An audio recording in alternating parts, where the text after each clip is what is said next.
Kapag ganito kakapal ang buhok, ito yung simpleng pamamaraan kung paano tayo gugupit ng fade haircut. Lagyan natin ng side part. 1.5 na clipper guard kapag malambot yung texture ng kanyang buhok. Tapos kontrolin natin ang suklay dito sa part ng gitna. And then hagurin natin ang clipper, pa-slant ng konti. Overcomb. Simpleng proseso lang yung ganito. Isa ito sa mga madaling pamamaraan kung paano tayo gugupit ng fade haircut. Naka one side. Linisin na rin yung part ng noo.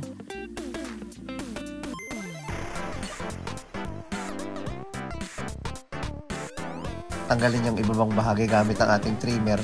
Kitang-kita naman natin kung saan titigil yung ating trimmer. Yun ang pinakang magiging guidelines natin sa ginagawa nating fade haircut.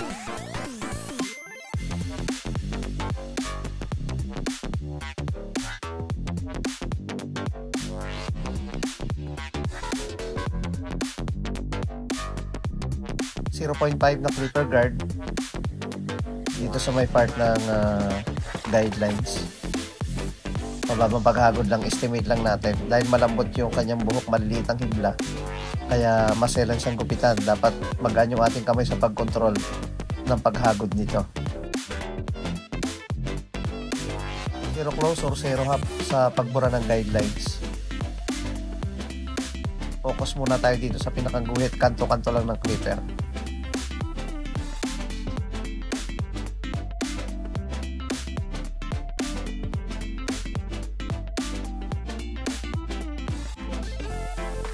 And then, basahin yung ibabaw bago natin putulan. Bawasan natin yung mga dulo.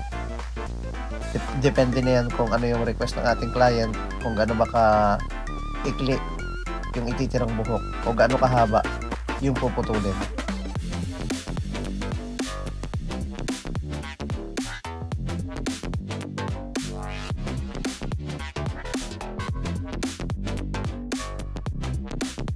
Kapag bumabagsak at malambot yung buhok, lagyan muna natin ng pomade o kahit anong hair product para pumwesto yung kanyang buhok. Bago natin ahitan, makikita na natin yung forma ng kanyang buhok na hindi na ito babagsak, lalo na sa may part ng noo. Ayusin para okay na. And then ahitan. Ayun. Diba? Kita na agad natin yung forma. Hindi na tayo mag-iipit. Malinis na yung part ng ating pag-aahitan. Ayun, okay na yung kanyang gupit.